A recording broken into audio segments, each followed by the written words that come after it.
Every business hits the same wall,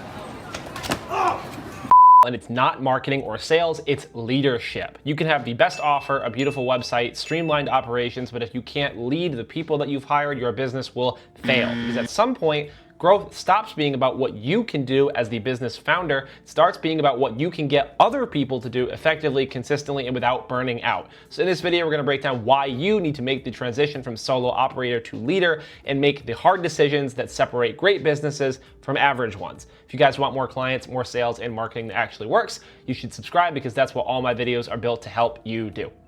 Now, the first thing we need to talk about is why leadership determines the success of your business. So most people that start a company think that success comes from the skills at which you are providing to the end customer.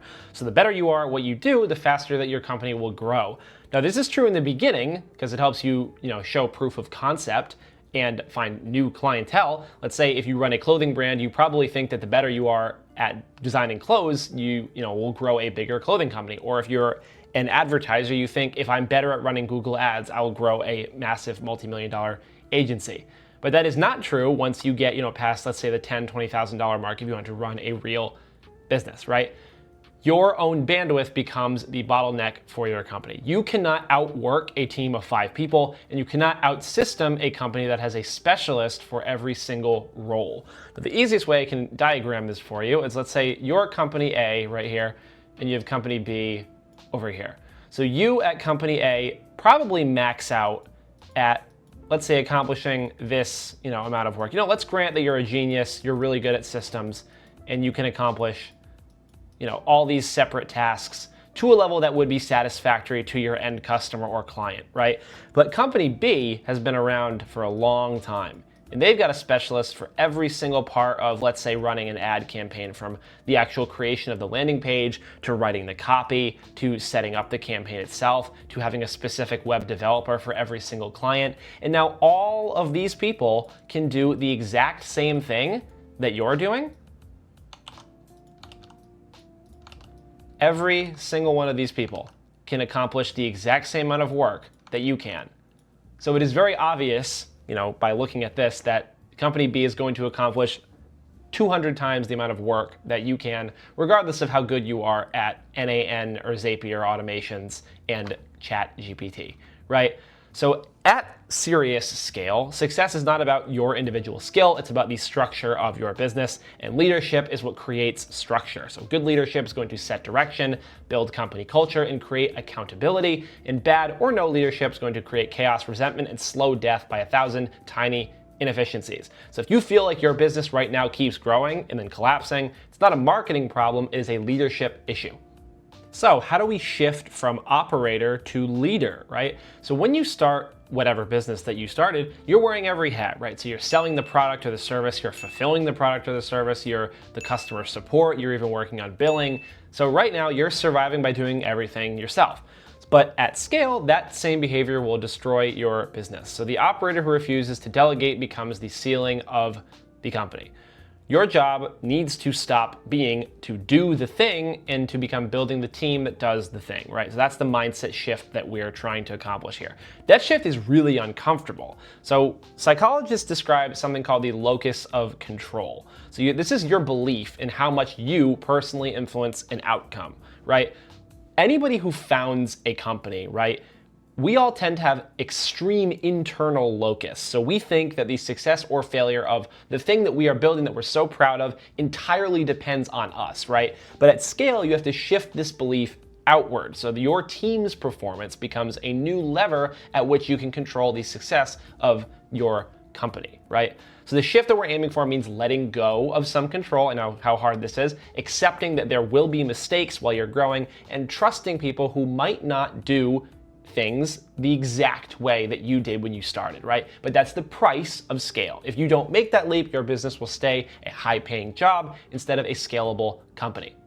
Now that we understand the mental shift that we have to make, we need to find our leadership style. So there's 2 kinds of leaders, right? So you're either a visionary leader, so you think big, you set directions, and you inspire everybody around you. You're really good at creating ideas, but you're not really good at checklists. You're not really good at creating operational procedures.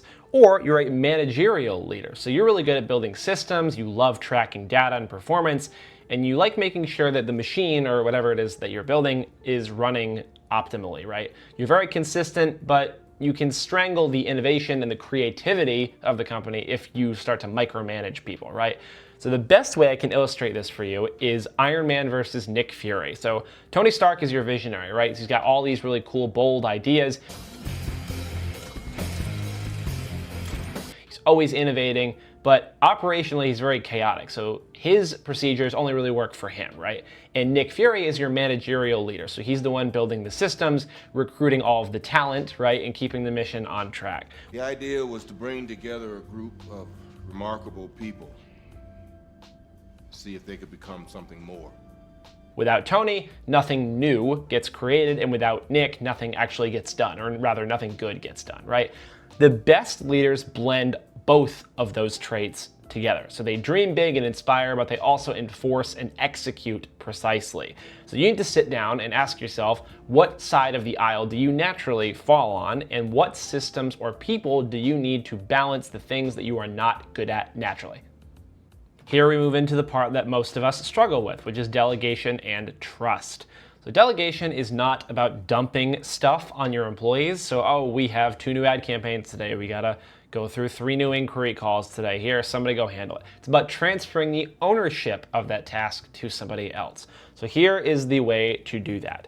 So you need to start off by separating all the tasks in your company into 3 different tiers. 1 is the things that only you as the founder can do. 2 is things that you can oversee, and 3 is things that you can fully hand off to somebody else reasonably at the stage of your company right now. Second thing is to hire for execution, not assistance. So you want to hire people that are doers and not just yes sir, no sir, kind of order taking people, right? And number 3 is you need to set expectations and metrics very early on whenever you make a new hire, so you can trust the results of your employee instead of, micromanaging the little things that they might be doing wrong.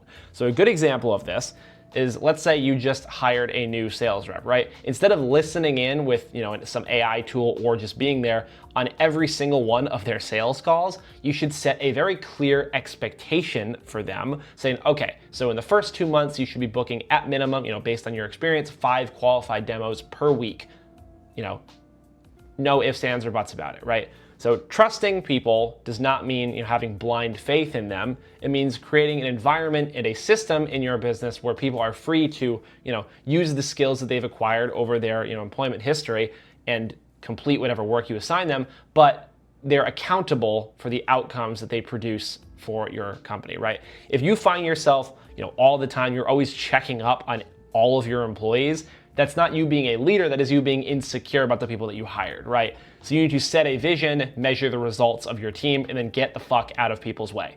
Now that we understand the importance of delegation, we can talk about preventing burnout. So the moment that you start managing people, obviously the risk of burnout is going to multiply, right? Because now you're not carrying just your own personal workload, you're carrying the workload of every single one of your employees, right? So let's say one of your team members misses a project deadline or they're just really behind. Now you're not just stressed about your own to-dos, right? Let's say you're talking to suppliers, you're taking new sales calls, you're hiring new people, right? You're now staying up late to do their work and find other team members to offload all those tasks to make sure that project stays on track, right? That pressure is gonna compound very fast and it will destroy your business, right? So how do we prevent burnout? Firstly, we need to prioritize efficiency over hustle. So don't glorify long hours like you see a lot of these LinkedIn job posting ads do. Oh, at our company, we work 15-hour days. We barely sleep because we're the best, right? Your team should not be consistently working 15-hour days. You should be fixing the procedures that are causing them to work 15-hour days, right? Secondly, we need to make sure we are hiring early enough and not just when you're drowning, right? So typically people wait until deadlines are slipping to hire people, right? So for example, if you're running a marketing agency, you as a solo operator are gonna wait till you have 12 clients, you've got 20 different ad campaigns you're managing, then you're gonna hire for some specialists, right? You're probably gonna grab the first couple people that apply. They might not be the right people for the role and it's gonna cause a ton of problems, right? Thirdly, we need to make sure we're encouraging breaks and not guilt. So if you as the business owner model nonstop work, your team is going to do the exact same thing until they crash, right? Fourth, we need to lead with transparency. So if there's a project that's behind schedule, you need to, on your weekly meetings, tell your team why, own your part in why that project's behind, and explain the plan to fix it. And lastly, we need to check in on morale, not just performance metrics and numbers, right?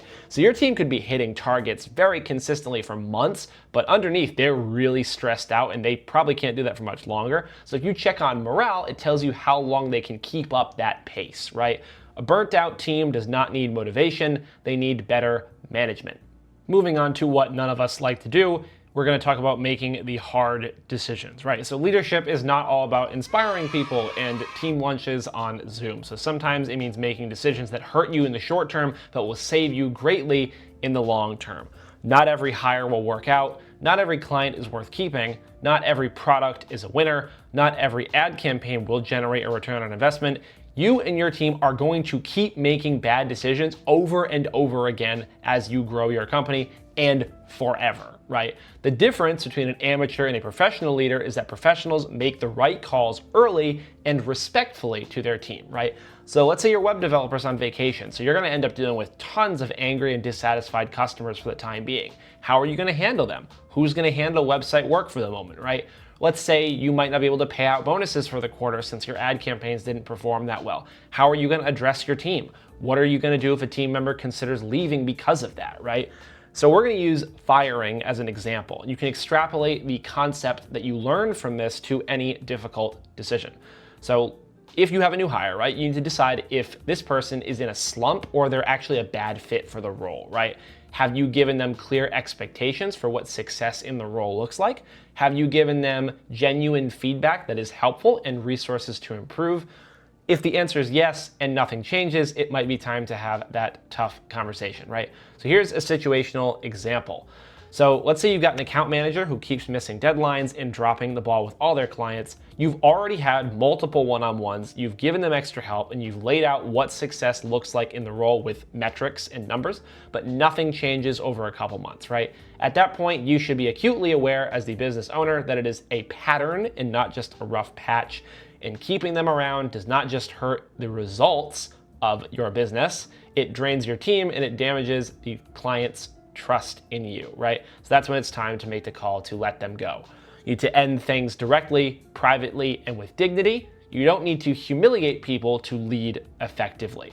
I think a lot of new leaders believe that they need to show some kind of machismo and dominance over their team to keep them in line, almost like an army drill sergeant, right? The problem with that is if you fire someone in front of people or let this situation drag out over several months, your team's gonna stop feeling safe to take risks or admit mistakes that they make, right? When you handle it privately and treat that person with respect, you send a very clear message to your team that accountability and humanity can coexist in your company, right? Fire slow, fire right, and fire respectfully. Lastly, you guys can pause the video here and check out these 4 books, at least read one of them. All 4 of these have been extremely important in my personal development as a leader. And even beyond that, being a good steward of my friendships and relationships with other people, all of these books have been very helpful in that regard. So at the end of the day, leadership is not about authority, it is about influence. So the way that you show up sets the tone for everybody beneath you, right? And if you want to build a lasting business, you need to stop trying to be the best operator and start being the best leader, right? Because when your team grows, your business grows with it. If you guys found value in this video, leave a like and subscribe and comment what topic you'd like to see next. Thank you.